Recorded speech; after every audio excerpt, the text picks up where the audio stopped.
এই মুরগিগুলো গায়ের ছাল ছাড়িয়ে নেয় গোসল করার জন্য। What a song, baby song by Normax Sound Teacher Max. Yo yo. গোসল শেষ করে ছাল পরে চলে যায় মুরগি ডিম পারতে। আর এদিকে হাঁস গান বাজাতে থাকে যাতে মুরগি গানের তালে তালে বেশি করে ডিম পারে।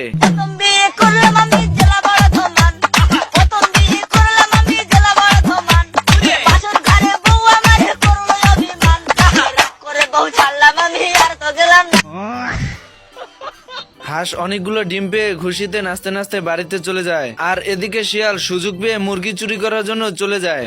भाई आज ऑमलेट नहीं बनाऊंगा, आज तेल का ऑमलेट बनाऊंगा। মাং মাং কোটাই কোনটাই রে। হাঁস দৌড়ে শিয়ালের কাছে চলে আসে। भाई यहाँ पे क्या हो रहा है? भाई यहाँ पे क्या हो रहा है भाई? ये क्या है? बस